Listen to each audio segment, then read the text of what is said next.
नमस्कार दोस्तों, आज के इस वीडियो में मैं लेकर आई हूँ आप सभी के लिए नदियों से संबंधित कुछ मैटर।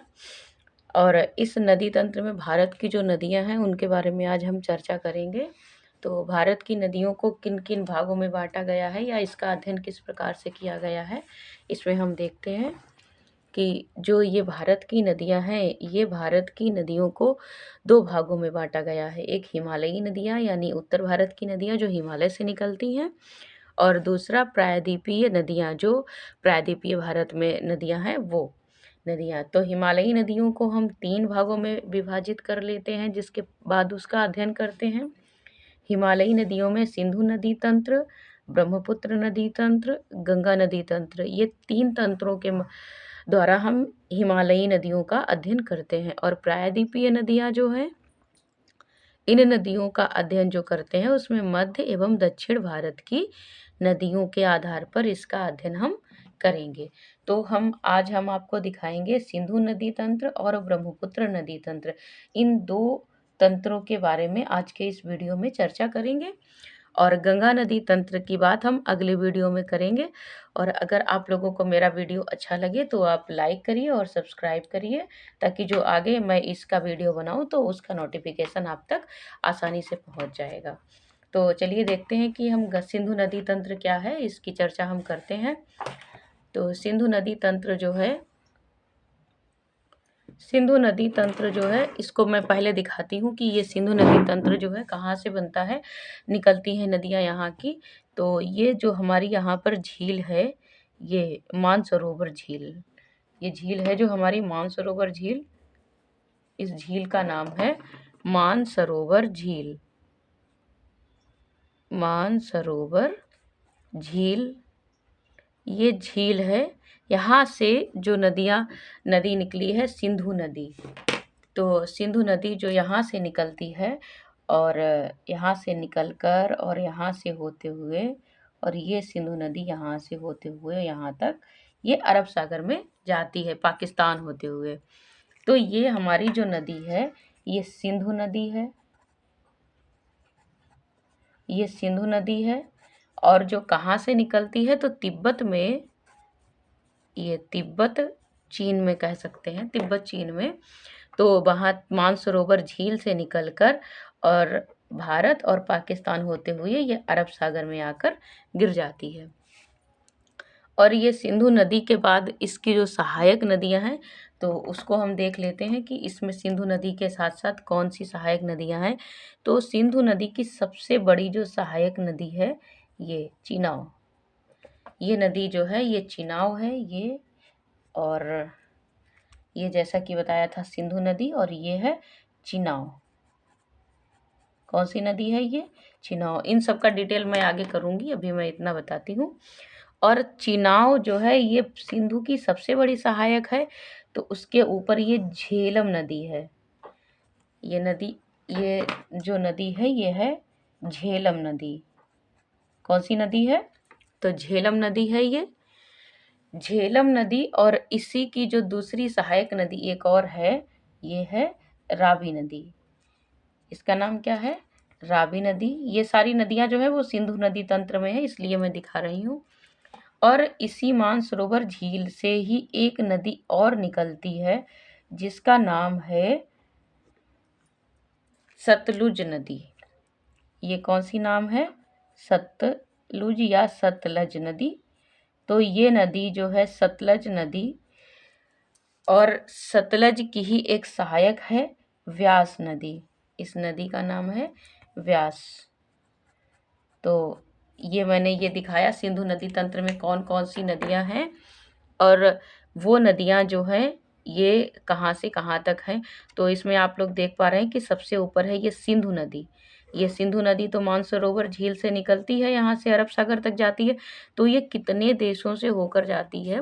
तो 3 देशों से होकर जाती है, भारत और तिब्बत और उसके बाद पाकिस्तान।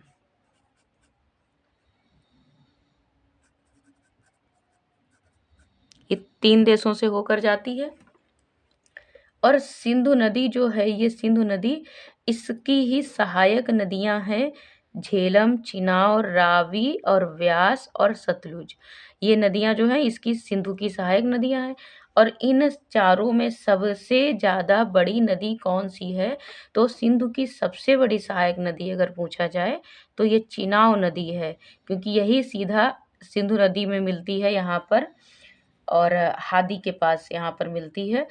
तो ये चिनाब नदी जो है ये सिंधु की सबसे बड़ी सहायक नदी है। झेलम नदी चिनाब में ही मिल जाती है, रावी नदी चिनाब में मिल जाती है, और सतलुज नदी जो मानसरोवर झील से निकलती है ये भी चिनाब नदी में ही मिल जाती है, और व्यास नदी जो सतलज में मिल जाती है ये भी आगे चिनाब में मिल जाती है।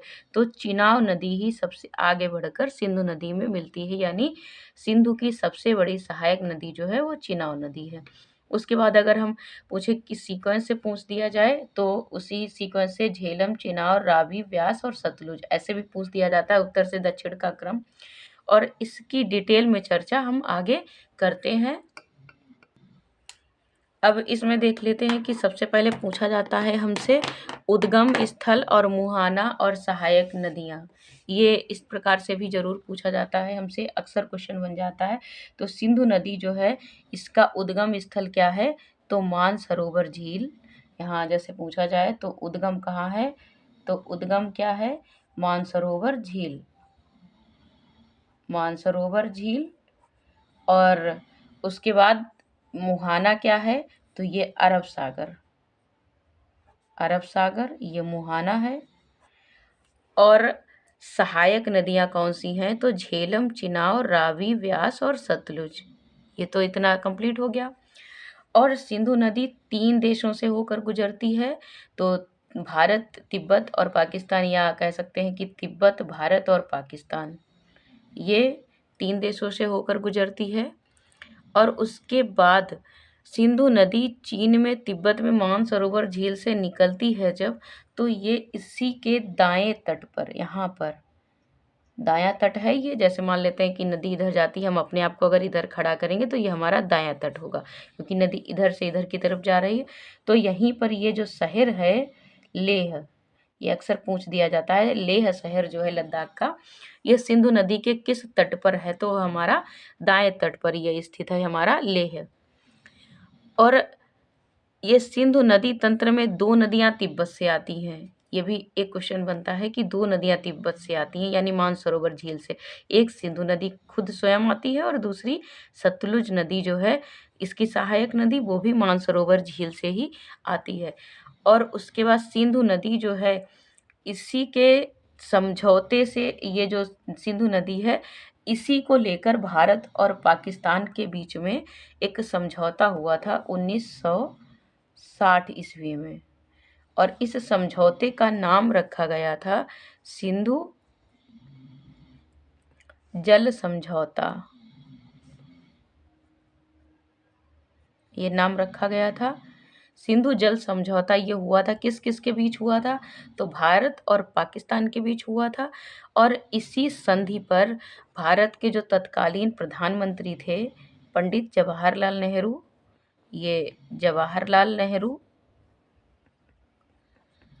और ये भारत के प्रधानमंत्री तत्कालीन थे, और पाकिस्तान के जो तत्कालीन प्रधानमंत्री थे वो अब अयूब खान, ये उस समय जो थे इसके पाकिस्तान के प्रधानमंत्री थे, और ये जवाहरलाल नेहरू भारत के जो तत्कालीन प्रधानमंत्री थे।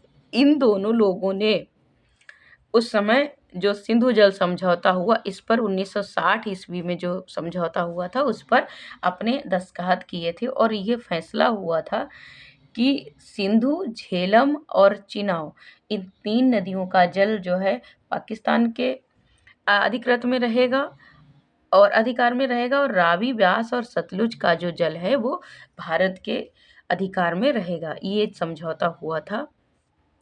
इसके बाद अब हम देखते हैं कि झेलम, चिनाब, रावी, व्यास और सतलुज ये नदियां हैं।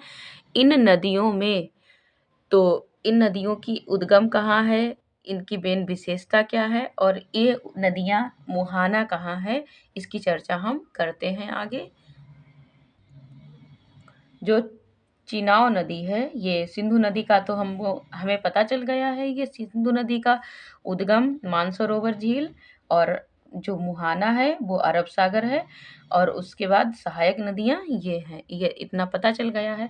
अब आता है हमारा कि चिनाव नदी, जो चिनाव नदी है इसका उद्गम कहाँ है। तो चिनाव नदी का उद्गम जो है, ये उद्गम है और ये मुहाना मान लेते हैं, और उसके बाद ये है मुहाना, और इसको मान लेते हैं सहायक नदियाँ, सहायक नदियाँ। तो जो उद्गम है किसका, नदी का नाम अगर हम लेते हैं तो ये सबसे पहले यहाँ पे हम ले लेते हैं चिनाव। चिनाव नदी जो है इसका उद्गम कहाँ है, चिनाव नदी का उद्गम कहाँ है। तो चिनाव नदी जो है बारालाचा दर्रा, ये बारालाचा दर्रे से निकलती है। और मुहाना कहाँ है, तो सिंधु नदी खुद मुहाना है, तो मुहाना अगर देखा जाए तो सिंधु नदी है, सिंधु नदी में गिरती है। दूसरा आता है झेलम नदी। चिनाव नदी जो है दूसरा, ये चिनाव नदी जो है इसी की एक और विशेषता है चिनाव नदी की, इसमें चिनाव नदी की विशेषता एक और है जिसको मैं अभी बताती हूँ।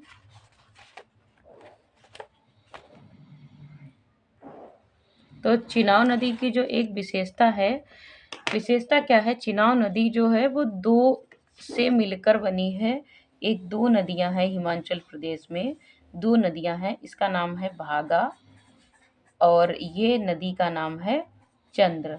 तो ये चंद्र नदी है और ये भागा नदी है, दोनों नदी आकर आगे बन जाती हैं चिनाव नदी, ये आगे चिनाव बन जाती है यानी और चंद्र भागा, जब ये दोनों नदियां चंद्र और भागा मिलकर बनती हैं तो चिनाव को ही हम चंद्रभागा के नाम से भी जानते हैं। तो चंद्रभागा को किस नाम, चंद्रभागा को कहाँ जानते हैं, तो हिमाचल में, हिमाचल प्रदेश में हम चंद्रभागा के नाम से इसे जानते हैं। इसके बाद अगली नदी आती है झेलम नदी। तो झेलम नदी जो है इसका उद्गम कहाँ है, झेलम नदी का उद्गम कहाँ है। झेलम नदी का अगर उद्गम पूछा जाए तो बैरीनाग झील, बैरीनाग झील ये उद्गम है, और मुहाना कहाँ है, तो चिनाव मुहाना है, क्योंकि ये झेलम नदी जो है वो चिनाव में गुजरती है। और श्रीनगर जो शहर है, श्रीनगर, ये श्रीनगर झेलम नदी के तट पर बसा हुआ है, श्रीनगर झेलम नदी के तट पर बसा हुआ है। अगली नदी आती है रावी। तो रावी नदी जो आती है, उस रावी नदी जो है वो कहाँ से निकलती है, तो रोहतांग दर्रे से निकलती है, रोहतांग दर्रे से निकलती है। और मुहाना कहाँ है, तो चिनाव में मुहाना है, ये चिनाव में गिर जाती है। और जो रावी नदी है इसके तट पर कौन सा शहर बसा हुआ है, लाहौर। आप लोगों को याद होगा, जो हिस्ट्री वाले हैं, पढ़ते हिस्ट्री वाले हैं बच्चे, कि लाहौर में जो एक अधिवेशन हुआ था पंडित जवाहरलाल नेहरू की अध्यक्षता में, वही वो रावी नदी के तट पर ही है। उसके बाद आती है बात सतलज की।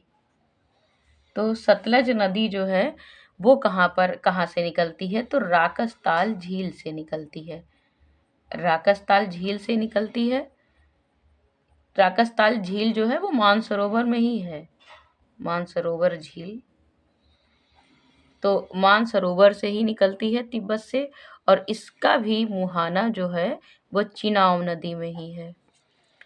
और इसकी क्या विशेषता है कि इस नदी पर भाखड़ा नांगल बांध बना है, भाखड़ा नांगल बांध ये इस सतलज नदी पर बना हुआ है। उसके बाद आती है ब्यास नदी। ब्यास नदी जो है इसका उद्गम कहाँ से है, तो रोहतांग दर्रे से, रोहतांग दर्रे से इसका है। और ये कहाँ इसका मुहाना है, तो सतलुज में मुहाना है, सतलुज में मुहाना है। और रोहतांग दर्रा कहाँ है, हिमाचल में। दर्रे वाले चैप्टर में मैंने आपको पढ़ाया है कि ब्यास नदी जो है वो रोहतांग दर्रे से निकलती है और हिमाचल प्रदेश में रोहतांग दर्रा है। यहाँ से आपका कंप्लीट हो जाता है और यहाँ से ये क्वेश्चन अक्सर पूछा जाता है, जैसे मैं दिखाती हूँ। झेलम नदी है तो झेलम नदी का उद्गम कहाँ है यहाँ से, तो ये बैरीनाग झील से है, ठीक है। और उसके बाद इसका मुहाना कहाँ है, तो चिनाव में ये गिर जाती है। उसके बाद जो चिनाव है उसका मुहाना कहाँ है, तो चिनाव का तो अभी हमने बताया था मुहाना आप लोगों को, बाड़ा लाचाला दर्रे से निकलती है और ये सिंधु में इसका मुहाना है। रावी नदी जो है वो रावी और रोहतांग, तो दोनों रा मिलता है, इसका मतलब रावी रोहतांग दर्रे से निकलती है। और ब्यास ब्यास भी है रोहतांग दर्रे से। अगर रावी देखा जाए तो रा और बी, इनमें से रावी और बा से बी से मतलब ब्यास। रावी और ब्यास दोनों नदियां कहाँ से निकलती हैं, तो रोहतांग दर्रे से निकलती हैं। यानी रावी भी रोहतांग दर्रे से और ब्यास नदी भी, ये बी का मतलब मान लो कि ब्यास, तो ब्यास नदी भी, और इसका मतलब मान लो रावी, और ये इसी का ये क्या है, सेम है, एक ही जैसी राही है इसका, तो रोहतांग दर्रे से निकलती है और कोई नदी रोहतांग दर्रे से नहीं निकलती है, इसलिए इस हिसाब से भी आप याद कर सकते हैं। ये तो यहाँ हो गई सिंधु नदी तंत्र की बात। अब हम सिंधु नदी तंत्र के बाद बात करेंगे ब्रह्मपुत्र नदी तंत्र की। ब्रह्मपुत्र नदी तंत्र की बात करते हैं, इसके पहले मैं आप लोगों को एक और चीज़ बता देती हूँ कि जो ये हमारी सतलुज नदी है, तो सतलुज नदी जो है ये पंजाब के पास ब्यास नदी और सतलुज नदी जहाँ पर दोनों एक में मिलती है, जहाँ पर ये सतलज नदी है और ये ब्यास नदी है, तो जहाँ पर एक में मिलती है, कहाँ पर, हरिके क्षेत्र में, हरिके क्षेत्र में दोनों एक में मिलती हैं। और यहीं से एक नहर निकाली जाती है, इसका नाम है इंदिरा गांधी नहर। इंदिरा गांधी, यह हरिके बैराज जो है वहाँ से इंदिरा गांधी नहर निकाली गई है। और ये इंदिरा गांधी नहर जो है ये भारत की सबसे लंबी नहर है, ये इसकी विशेषता है। अब बात करते हैं कि ब्रह्मपुत्र नदी तंत्र क्या है। ब्रह्मपुत्र नदी, तो ब्रह्मपुत्र नदी की अगर बात करी जाए तो ब्रह्मपुत्र नदी भी यहाँ पर जो अभी मानसरोवर झील बताई थी आप लोगों को, ये मानसरोवर झील, ये मानसरोवर झील, तो मानसरोवर झील जो है यहीं से हमारी ब्रह्मपुत्रा नदी निकलती है, ऐसे यहाँ से निकलती हुई, ऐसे यहाँ से जाती हुई, और ये यहाँ से निकलकर ऐसे, और यहाँ से ये यहाँ तक बहती है। तो ये जो ब्रह्मपुत्र नदी है ये कहाँ से निकलती है, तो मानसरोवर झील यानी तिब्बत, ये तिब्बत से निकलती है। और तिब्बत के बाद ये नदी, ये जो झील है, ये जो नदी है ब्रह्मपुत्र नदी यहाँ पर जब निकलती है, ये वाला क्षेत्र यहाँ पर ये पहाड़ है। कौन सा पहाड़ है आप लोगों को याद है होगा कि ये नामचावरवा पर्वत है, नामचावरवा, ये नामचावरवा पर्वत है। और इसी पर्वत में जो व्यांग्याप दर्रा है, ये व्यांग्याप दर्रा जो है, ये दर्रा, इस दर्रे से होकर ही भारत में प्रवेश करती है। ये तो बात की बात हो गई। पहले मैं बात करती हूँ ब्रह्मपुत्र नदी जो है, ये भी नदी 3 देशों से होकर गुजरती है। तो इसमें हमने अभी पढ़ाया था आप लोगों को, ये यहाँ से जो जाती थी नदी, ये सिंधु नदी यहाँ से जो गई थी, यहाँ से ये नदी भी निकल रही थी कहाँ से, तो मानसरोवर झील से। दूसरी नदी पढ़ाई थी यहाँ से जो सतलज गई थी यहाँ पर चिनाव में मिलने के लिए, तो ये नदी भी कहाँ से गई थी, मानसरोवर झील से। और तीसरी नदी जो है ये ब्रह्मपुत्र नदी है, जो भी मानसरोवर झील से ही निकल रही है। तो ये नदी जो है 3 देशों से गुजरती है, ये सिंधु नदी भी 3 देशों से गुजर रही थी। तो इसमें तिब्बत, भारत और पाकिस्तान था, लेकिन इसमें यहाँ पर तिब्बत है और भारत है और बांग्लादेश है, इन 3 देशों से होकर हमारी ब्रह्मपुत्र नदी गुजरती है। ये ब्रह्मपुत्र नदी जो है इसकी कुल लंबाई 2900 किलोमीटर है, 2900 किलोमीटर है। लेकिन भारत में जो यहाँ से यहाँ तक इतना प्रवेश करती है, ये लंबाई जो इसकी है वो सिर्फ 16 किलोमीटर ही है। और कुल लंबाई अगर देखा जाए तो 2900 किलोमीटर है। और ये भारत की सबसे चौड़ी नदी है। कैसी नदी है? तो सबसे चौड़ी नदी है ये भारत की। और ब्रह्मपुत्र नदी जो है, इसकी एक और विशेषता है कि इसको हर जगह पर जहाँ से गुजरी है उसी के हिसाब से उसको उसी के नाम से बुलाया गया है। जैसे ये तिब्बत से जब गुजरी है तो तिब्बत में इस नदी को बुलाया गया है, ये तिब्बत वाला क्षेत्र है और तिब्बत में इसको बुलाया गया है। यहाँ पर लिख देती हूँ। जो ये तिब्बत से जब गुजरती है तो तिब्बत से जब गुजरी तो इसका नाम हो गया यारलुंग या सांगपो। ये बुलाया गया इसको यारलुंग सांगपो तब बुलाया गया जब ये तिब्बत में गुजरी। जैसे ही अरुणाचल प्रदेश में प्रवेश करती है तो अरुणाचल प्रदेश में इसको क्या बुलाया गया? अरुणाचल प्रदेश में इसको बुलाया गया था दिहांग। इसको दिहांग घाटी भी बोलते हैं, जहाँ पर ये दिहांग नदी, ये ब्रह्मपुत्र नदी दिहांग के नाम से गुजरती है, उसको दिहांग घाटी। फिर जब ये असम के क्षेत्र में प्रवेश करती है तो असम में इसको बुलाया गया, ये क्वेश्चन अक्सर पूछ दिया जाता है, असम में इसको ब्रह्मपुत्र के नाम से बुलाया गया। और जब ये बांग्लादेश में जब प्रवेश किया तो बांग्लादेश में इसको बुलाया गया, बांग्लादेश में ब्रह्मपुत्र नदी को बुलाया गया जमुना। यहाँ से अक्सर क्वेश्चन पूछ दिया जाता है कि तिब्बत में ब्रह्मपुत्र नदी को किस नाम से बुलाते हैं या अरुणाचल प्रदेश में ब्रह्मपुत्र नदी को किस नाम से बुलाते हैं, तो ये आप लोग ध्यान रखिएगा। फिर उसके बाद ब्रह्मपुत्र नदी जो है ये भारत में जब प्रवेश करती है तो यू टर्न लेती है, ये भी क्वेश्चन पूछा जाता है। तो कि जब भारत में प्रवेश करती है तो यू टर्न लेती है तो किस दर्रे से होकर गुजरती है? तो यह हमारा व्यांग्याप दर्रा है। इस दर्रे से होकर ब्रह्मपुत्र नदी भारत में प्रवेश करती है। इसके बाद कुछ इसकी सहायक नदियां हैं, जैसे मैंने इसकी सहायक नदियां बताई थी सिंधु नदी तंत्र की। तो सिंधु नदी तंत्र की झेलम, चिनाव, रावी और व्यास और सतलुज ये बताई थी नदियां। और ऐसे ही ब्रह्मपुत्र नदी की सहायक नदियां हैं। लेकिन ब्रह्मपुत्र नदी की जो सहायक नदियां हैं उसको मैं यहाँ पर चर्चा करती हूँ ताकि आप लोगों को आराम से समझ में आ जाएगा। जैसे ये मान लेते हैं कि ये हमारी ब्रह्मपुत्र नदी, ये हमारी ब्रह्मपुत्र नदी यहाँ से निकलकर और ऐसे होते हुए यहाँ से और ऐसे प्रवेश करती है। तो ये हमारी कौन सी नदी है? तो ब्रह्मपुत्र नदी है। ये ब्रह्मपुत्र नदी है। और ब्रह्मपुत्र नदी की ही जो सहायक नदियां हैं तो ये अरुणाचल प्रदेश में यहाँ पर आती है, तो इसका नाम है दिबांग। ये इसकी सहायक नदी है दिबांग। उसके बाद इसी की ये सहायक नदी है लोहित। और इसी नदी को हम खूनी नदी के नाम से भी जानते हैं। खूनी नदी ये अक्सर पूछ दिया जाता है किसको कहते हैं। उसी की एक सहायक नदी है ये धनसिरी। ये धनसिरी भी इसी की सहायक नदी है।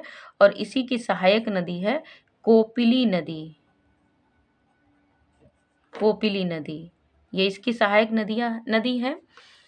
और ये नदियां हमारी कौन सी हो गई? तो ये बाएं तट की नदियां हैं। क्यों? क्योंकि ये नदी ऐसे आ रही है, इधर से बहकर इधर के लिए आ रही, तो अपने आप को अगर यहाँ खड़ा करोगे तो हमारे बाएं हाथ की तरफ ये बायां तट होगा, तो ये बाएं तट की नदियां हैं।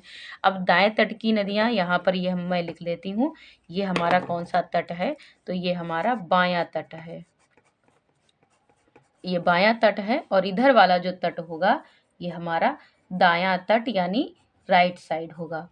तो इस साइड में जो नदियां हैं इसको भी दिखाती हूँ। ये नदियां कौन सी हैं? तो ये नदी एक है, इसका नाम है सुबनसिरी। ये सुबनसिरी नदी है। और दूसरी नदी यहाँ पर आती है, ये इसका नाम है मानस। ये आप लोगों ने सुनी होगी, मानस असम में है। और उसके बाद ये नदी का आती है, इसका नाम है संकोस। ये संकोस नदी है। और ये तिस्ता नदी भी है। ये तिस्ता नदी ये ये तीस्ता नदी भी ब्रह्मपुत्र की सहायक है। ये तीस्ता नदी कहाँ से निकलती है? तो निकलती है ये तीस्ता नदी चोलामू झील से। ये चोलामू झील जो है यहाँ पर से ये निकलती है तीस्ता नदी। और ये दायां तट है, तो हमारा से अगर पूछा जाए कि ब्रह्मपुत्र की दाएं तट की नदी कौन सी है, तो सुबनसिरी, मानस, संकोच और तीस्ता। कभी कभी एक नदी का किसी का नाम दे देंगे इस नदी का, और फिर पूछ लेंगे ये किस तट की नदी है उसमें से, या बाएं तट पर निम्न में से कौन सी नदी दाएं तट की है, तो उसमें बाएं तट की नदियों का नाम होगा और एक दाएं तट की नदी का नाम होगा। इसलिए आप लोगों को बायां तट और दायां तट इससे भी संबंधित प्रश्न पूछ लिए जाते हैं। तो इसको मैं यहीं पर समाप्त करती हूँ, क्योंकि आगे जो हमारा गंगा नदी तंत्र का है, तो गंगा नदी तंत्र के लिए मैं अगला वीडियो बनाऊंगी और उसके बाद ही इसकी चर्चा करूंगी, क्योंकि गंगा नदी के लिए मैं अगले वीडियो में ही आपसे चर्चा करूंगी। और इससे संबंधित प्रश्न भी जो बनते हैं पेपर के, तो वो क्वेश्चन भी लेकर मैं जल्द ही लेकर आऊँगी। और आप लोग मेरे वीडियो को लाइक करिए, सब्सक्राइब करिए, ताकि आप लोगों को अगला वीडियो का नोटिफिकेशन आराम से मिल जाए। थैंक यू, धन्यवाद।